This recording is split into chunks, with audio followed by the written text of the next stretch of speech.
Trump, trade and global turmoil. Will the new president's promise to tear up trade deals really going to benefit US workers? Or will we all be the poorer? Could other multinational trade deals collapse too? I'm Martin Stanford. This is Insight.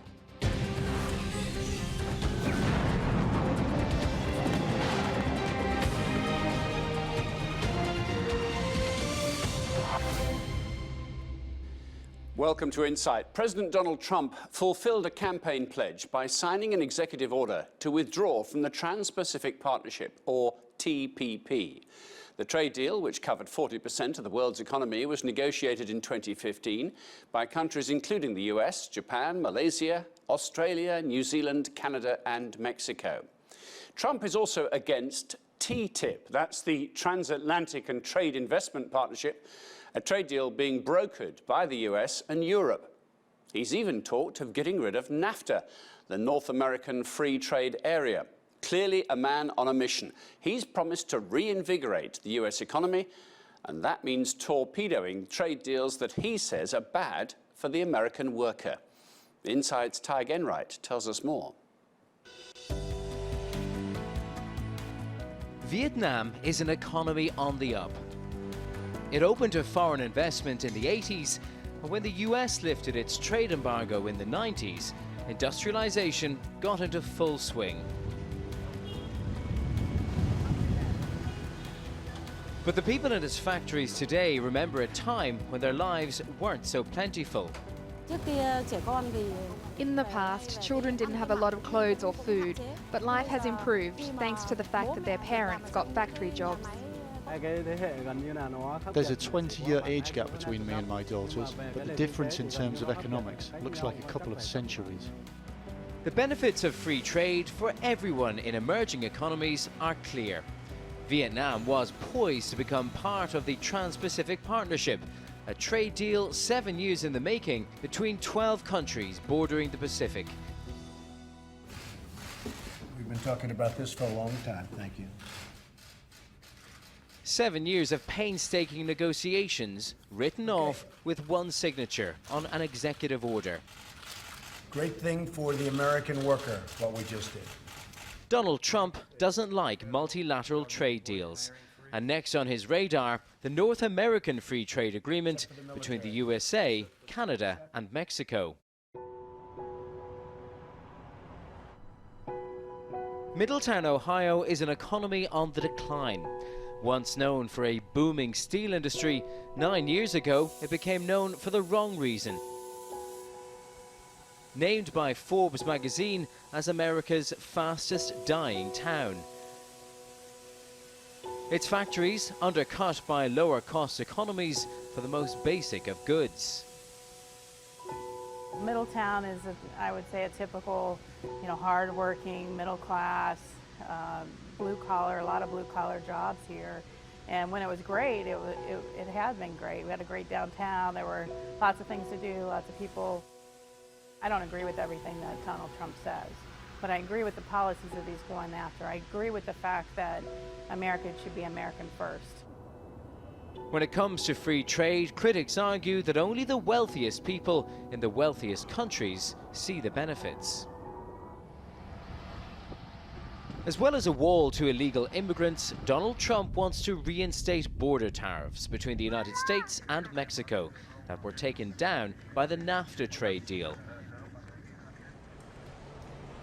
Car makers have been in his crosshairs, and the logic is pretty simple.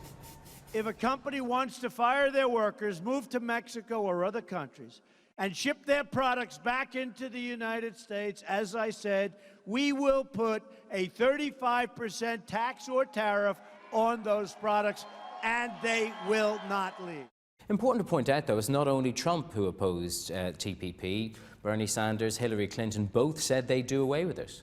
One of the problems with trade agreements is that I think there's been a lack of interest in the detail. These are very technical and complicated agreements. Trade in this US presidential election was the loser, in a sense. I think people don't like big multilateral trade deals because it sort of reinforces the idea that this is the elites and big government doing it to them rather than being part of them. Even with goodwill on all sides, negotiating free trade deals is hard work. Interest groups such as farmers and trades union want to protect the industries they represent from new competitors. So has free trade, as the IMF suggested, got a real image problem?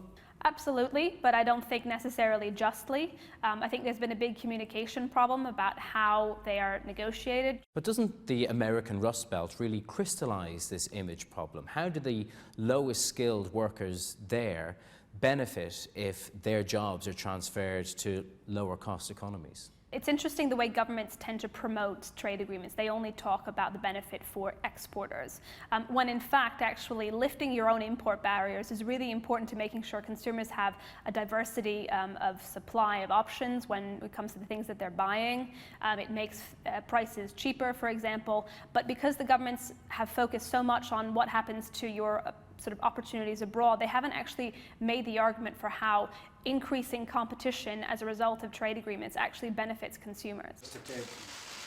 Now the other 11 countries in the TPP are left to wonder if they can make a deal without America. Japan still hopes to convince Donald Trump to change his mind, but others might look to China to rescue it. We want to have more opportunities with more markets. We already have a China-Australia free trade agreement. Certainly there is the potential for China to join the TPP. It was left to the Chinese leader to fly the flag for free trade at the World Economic Forum in Davos. But Beijing is also in Donald Trump's tariff targets. Pursuing protectionism is just like locking oneself in a dark room. While wind and rain may be kept outside, so are light and air. No one will emerge as a winner in a trade war. If the US president no longer wants to lead the free trade world, the mantle could fall to the next biggest economy. Ty Genwright, reporting for Insight. Well, to discuss that further, I'm joined in the studio by David Collins. He's a professor of international economic law at City, University of London. David Collins, the presumption is that free trade is good. Is it unilaterally good for everyone? Well, no, certainly not. And I don't think anyone ever said that it was good for everyone. But the net benefits exceed the net losses. That's certainly what economists have told us. And I think it's certainly been borne out by history. You only have to look at the World Trade Organization, which was created really in the 40s and then consolidated in the 90s, to see that world GDP has gone up. Billions of people have come out of poverty because of trade. But certainly there are some people who have seen their incomes drop, particularly in the US, in the industrial areas, that has happened. But I think generally the advantages outweigh the disadvantages. The big focus seems to be on the trends in manufacturing. And I know it's a simple analysis, but I think it's a true one. You move manufacturing, if I'm a big corporate boss, you move manufacturing to an area where employment rates, remuneration rates are cheaper, right? Yes. That means workers in your home country suffer. Yes, but let's not forget, I think globalization seems to be often depicted as the evil culprit in these scenarios, whereas in fact, automation has been the cause of far greater number of job losses in the last 20, 30 years. This has been studied extensively, and I think the ratio is something like 80% of job losses are due to automation and about 20% to globalization. So really, globalization has, again, many more advantages than it does disadvantages. Okay, but you mentioned automation, and without getting too in the specifics of this, but let's focus on, say, the American car worker lost their job because the company has taken it to Mexico or somewhere else. But just use that as an example.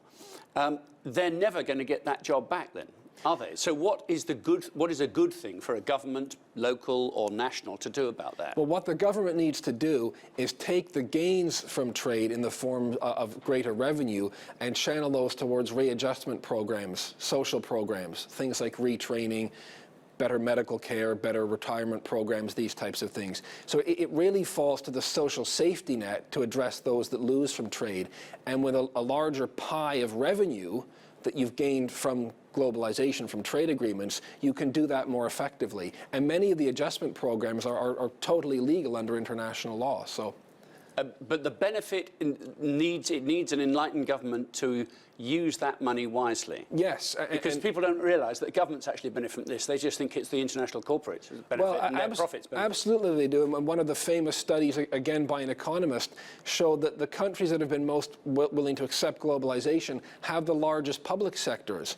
So that tends to suggest that the money that's gained from trade is in fact being used to support the social programs, again, if it's done properly. So do you see there's a sort of ideological debate within the United States about smaller government actually impacting on all this, and it's the smaller government argument that is winning the day with the Republicans and in particular Mr. Trump, rather than international trade per se? It's certainly part of it, but I think as your piece indicated before, Hillary Clinton was against the trade agreements, or certainly she was at the end. She wasn't initially. Bernie Sanders was. This is very much across parties. Everybody hates globalization right now, and it's such a shame because it's done so much for the world economy. And I think you would see also world inequality has also declined really since the 1990s, and I would again say that globalization has been largely responsible for that. Well, but the counter-argument to that is there are plenty of examples, aren't there, where capitalism runs into a country where people are very poor, they don't pay fair wages, and they exploit the workforce available there for the benefit of selling goods and services to the other part of the world at a cheaper price. I'm sure that has happened, and this is where the trade agreements come in. And the modern trade agreements, like the TPP would have been, are progressive, and they had things in them like labor standards, minimum wage in Vietnam. These are all the amazing... Critics say that's a race to the bottom, though. The minimum wages are set very low, rather than to the benefit of anybody. Well, you'd need to ask an economist to tease out whether or not a minimum wage is good or bad, but better to have a minimum wage at all than to not have one. The TPP was very progressive, and now we talk about it like someone who's died, but it would have been such an amazing agreement for all these things.